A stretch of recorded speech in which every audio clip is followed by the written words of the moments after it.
Speaking about politicized, I've been reading up a bit more, but I won't do a full analysis yet, but I'll just give you a little preview. I've been reading up more on this whole hadith ifk, this hadith of the great lie. Um, Sorry, not the hadith, the incident of the ifk. And the more I'm reading into it, what I feel that you see, because what I found is there's different narratives. I definitely am inclined to the understanding that the ifk in the Quran that is being mentioned. Damn, that's my throat going again. Ow. So, what I definitely do feel is that the ifk mentioned in the Quran is referring to an incident with Maaria radiallahu anha, not the incident to do with Aisha radiallahu anha. Because when you look at it, it just makes so much sense. Like, um, the hadith, the incident of Aisha is attributed to this battle of Bani al-Mustaliq, which is around the 6th Hijri, or some say before that, maybe 5th Hijri. I've even heard some say 4th Hijri, but Surah An-Nur, to do with the verses of Ifk, is in 8th Hijri. Maaria comes to Medina in 7th Hijri and then falls pregnant and has a baby in 8th Hijri. So it's, yeah, and it's really interesting. And I feel that one, it ties up with tallies with the ramifications as well. Some of the, and I've noticed some of the Shia have actually said this as well. As I've been researching it, I've realized some of the Shia have said this, although they feel that maybe Aisha radiallahu anha began the whole ifk thing. I think that's a stretch.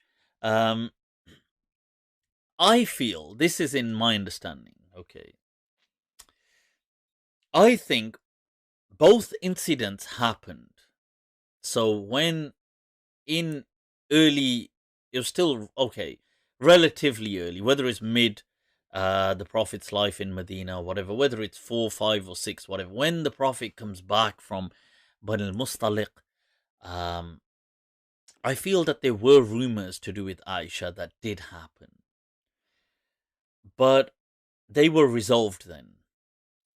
And later on, a couple of years later, this incident happens with Maaria that people start saying. And there's a hadith in Hakim, by the way, where Aisha is actually transmitting about Maaria's slander, that people started to say that the Prophet's child. They said that he lishiddati hubbihi, that for the Prophet's excessive love to have a child, idda'a walada ghayri, that he claimed somebody else's child for himself.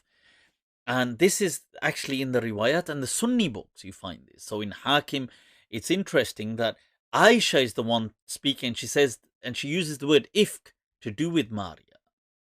So, radiallahu anha. So, yeah, that's my. So I feel that they both happened, but that one was of much more importance. Like, as in, not like they were both important, but that one was of much more grave consequence. And the verses of the Quran were to do with that. But because the verses go on to not only exonerate the person, but they also go on to claim that modesty and mentions believing that she's from the faithful. Later on in life, when the whole incident began, the splits between the Shia and the Sunnah, when the camps became slightly anti-Aisha, I feel that people, like, you see, it's possible, it's very possible, because you have to remember, you see, for Aisha radiallahu anha herself, in later life, when she read the verses of Ifk, she could have identified with them as well. So it's not that, because remember, an incident like that, if we go with that, it did happen. So when you're reading it, you're identifying with it, even if it was primarily meant for someone else. So I feel in later life, she may have said that, yes, that does refer to me as well. Or people may have definitely kind of pushed it on her that doesn't this also refer to you? And she would have owned it because she could identify with it. And so it's kind of true by its meaning, it refers to her, but although I don't feel it was revealed for her, it's revealed for Maaria. And then with the Zubayrid narrative of history, Maaria becomes inconsequential and she becomes insignificant. So they just completely move her out the picture, which is another disservice that Muslim scholars have really done. And the Muslim legacy, I feel, has betrayed Maaria radiallahu anha, because it kind of really just buried this whole ifk story. Because it is in our Sunni books, by the way. It's in Sahih Muslim that, oh, she was accused of having an affair, but they don't even mention her name.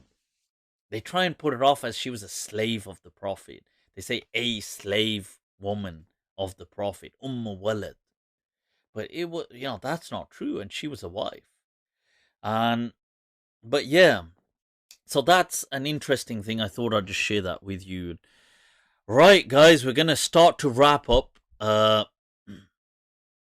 You're not Muslim, wallahi. Village, tallahi, you're not Muslim. Mufti Abu Layth, you're not a Muslim, wallahi. Village, tallahi. Your village. I think you need to go back to your village, Hussein Salafi. Babio. Right, the wobblers are here. Right, so cool. Right, so speaking of wobblers, people. Yeah, somebody said Maaria was a Coptic Egyptian. She was. There's an interesting theory as well. I'm still researching that. And this was more speaking with Ustadha Yasmin Amin, who is the granddaughter of the great Egyptian historian Ahmed Amin. Right, those of you that are familiar with him.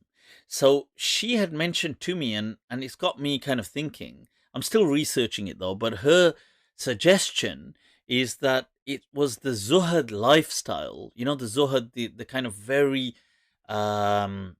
ascetic food dietary not restrictions, but the kind of dietary lifestyle, the ascetic dietary lifestyle that the wives of the Prophet had, that would not then result in pregnancies. And this was something she has written about. I think her book's to be released next month. But it's quite okay. It's intriguing. It's quite interesting. And because Maaria, when she came, she was a Coptic. She came. She embraces Islam, marries the Prophet. She then doesn't. The wives don't like her. One, she's a foreigner and things like this. So the Prophet has a settlement for her outside of Medina. So she lives about 3 kilometers from Medina in the Awali. So because of that, her dietary thing is completely different. She doesn't adhere to this ascetic kind of dietary lifestyle. And that then aids in the pregnancy as well. So that's something Ustadha Yasmin Amin had written. It's quite intriguing.